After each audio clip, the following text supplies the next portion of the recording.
በሰው ልጅ ታሪክ ውስጥ ያሉ አስገራሚ ነገሮች በመንግስት ድንጋጌዎች ውስጥ ተካተው ሕግ መሆናቸውን ማየት እጅግ በጣም የሚደንቅ ነው። ከእነዚህ እንግዳ ሕጎች በስተጀርባ በጥልቀት ከተመለከትን በወቅቱ የነበሩ ሕግ አውጪዎች ለማስተካከል በጣም ይጣጣሩለት የነበረውን ለአንድ የተወሰነ አካባቢ ብቻ የተፈጠረ ከባድ ቀውስ ሁልጊዜ ማግኘት እንችላለን። ሕግ አውጪዎች የሰዎችን ባህሪ በደቂቅ ነገር ጭምር ለመቆጣጠር ሲሞክሩ ነገሮች ምን ያህል ሊቀያየሩ እንደሚችሉ የሚያሳዩ በዓለም ዙሪያ በትክክል በተግባር ላይ የነበሩ 10 ሕጎችን እንመለከታለን። ውድ የቻናሌ ቤተሰቦች ጤና ይስጥልን።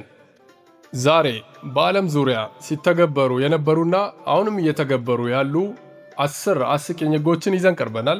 ተከታተሉን። አንደኛ፣ የካናዳ የሳንቲም ገደብ። በካናዳ የገንዘብ ሕግ መሠረት ወደ አንድ ሱቅ ገብተው ዋጋው $20 የሆነን ዕቃ በሳንቲም ለመግዛት ቢፈልጉ በሕግ የተከለከለ ነው። አንድ ደንበኛ ከመጠን በላይና ምክንያታዊ ያልሆነ የሳንቲም ክምችት በሂሳብ መክፈያ ጠረጴዛ ላይ ለማፍሰስ ቢሞክር ሱቆች ግብይቱን ያለመቀበል ሕጋዊ መብት አላቸው። ሁለተኛ፣ የሚስትህን የልደት ቀን መርሳት በሕግ ያስቀጣል።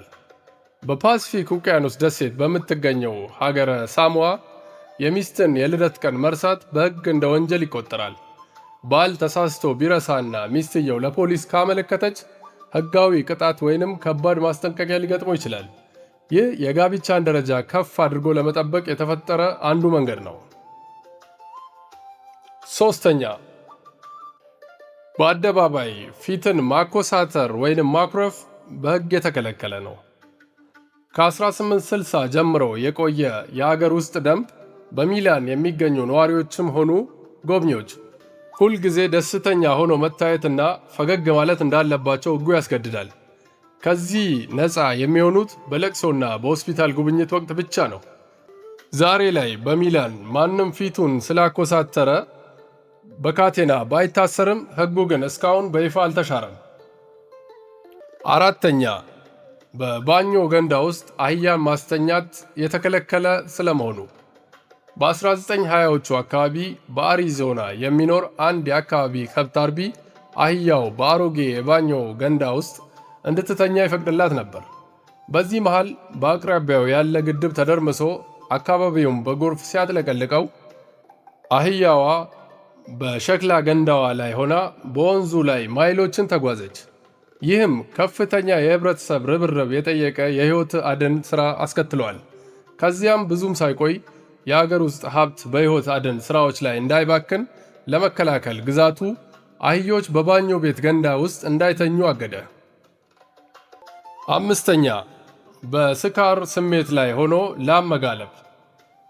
ይህንን ሳያውቁ ስኮትላንድ ውስጥ እየኖሩ ወይንም ለጉብኝት ሄደው ከሆነ ጥቂት ብርጭቆ የስኮትላንድ ውስኪ ጠጥተው የቤት እንስሳ ላይ ለመውጣት ከማሰበው በፊት አሁን የምንነግሮትን በደንብ ይስሙ። እንደ ኤሮፓ አቆጣጠር በ1872 የወጣው የፍቃድ አሰጣጥ አዋጅ በስካር ስሜት ላይ ሆኖ ላምን ወይንም ፈረስን መጋለብ ሕገወጥ ነው። በጣም ሰክሮ ከሆነ ከከብቶቹ ይራቁ።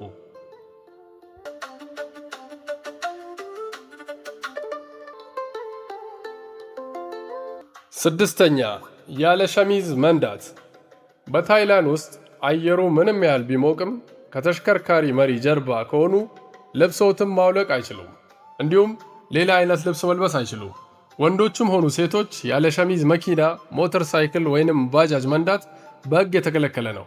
ከተያዙ ወደ 500 ባት የታይላንድ ገንዘብ አካባቢ መቀጮ ይጠብቅዎታል። ሰባተኛ፣ አስቀድመው የመቃብር ቦታ ሳይገዙ መሞት የተከለከለ ነው። በፈረንሳይ ሳርፑራንክ ውስጥ የመቃብር ቦታ እጥረት በመፈጠሩ የተበሳጩት የዚች ትንሽ የፈረንሳይ መንደር ከንቲባ በደብሩ መቃብር ስፍራ አስቀድሞ የመቃብር ቦታ ካልገዙ በስተቀር ማንም ሰው በመንደሩ ወሰን ውስጥ እንዳይሞት የሚከለክል ይፋዊ አዋጅ አወጡ። አዋጁ ይህንን ሕግ የተላለፉት በከባድ ወንጀል እንደሚቀጡ ያስጠነቅቃል። ምንም እንኳን የሞተን ሰው እንዴት እንደሚቀጡት እንቆቅልሽ ቢሆንም።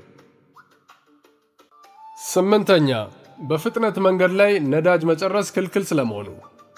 ታዋቂው የጀርመን አውቶባን የፍጥነት መንገድ አስተዳዳሪ ተቋም ተሽከርካሪዎችን ከማስፈተሽና ሙሉ ቅድመ ዝግጅት ከማድረግ ጋር ተያይዞ እጅግ ጥብቅ ሕግ አለው።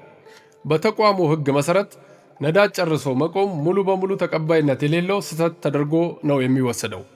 የመኪናው ታንከር ባዶ በመሆኑ ምክንያት በዋናው መንገድ ዳር መኪና ማቆም ሕገወጥ ነው። ምክንያቱም ይህ ድርጊቶ በፍጥነት መንገድ ላይ አደጋን ሊፈጥር ይችላል ተብሎ ስለታሰበ ነው።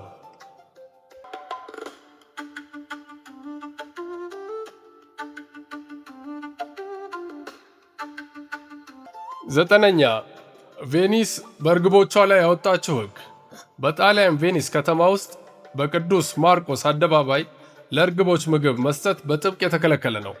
ይህ ሕግ የወጣው ከእርግቦች እዳሪ የሚወጣው ኬሚካል ከፍተኛ የመብላላትና የማበላሸት ዕድል ስላለው የከተማዋ ታሪካዊ የእብነበረድ ሐውልቶችና የሞዛይክ ሕንፃዎች ለመጠበቅ እንዲሁም ከወፎቹ ንጽሕና ጋር ተያይዞ የሚወጣውን ከፍተኛ ወጪ ለመቀነስ ተብሎ ነው። 10ኛ የሕዝብ መጸዳጃ ቤትን ከተጠቀሙ በኋላ ውሃ አለመልቀቅ እንደሚያስቀጣ በሲንጋፖር ተመልክተናል። ሲንጋፖር በጥብቅ የንጽህና ሕጎቿ ለምሳሌ ማስቲካ ማኘክ በመከልከል ትታወቃለች። ነገር ግን የመጸዳጃ ቤት ስነ ስርዓቶችንም በሕግ ትቆጣጠራለች። የሕዝብ መጸዳጃ ቤትን ከተጠቀሙ በኋላ ውሃ ባለመልቀቀው ምክንያት በሕግ አስከባሪ መኮንን ከተያዙ ወዲያው እስከ $150 የሚደርስ ቅጣት ሊያስከትል ይችላል። ውድ የቻናሌ ቤተሰቦች ለዛሬ ያዝነው ዝግጅት ይህን ይመስላል። ቻናላችንን ሰብስክራይብ በማድረግ እንድታበረታቱን፣ ላይክ በማድረግ ለሌሎች ተደራሽ እንዲሆን እንድታደርጉ እንዲሁም የደውል ምልክቷን በመንካት አዳዲስ ዝግጅቶች በዚህ ቻናል ላይ ሲጫኑ ወዲያው እንዲደርሶት ማድረግ ይችላሉ። እናመሰግናለን።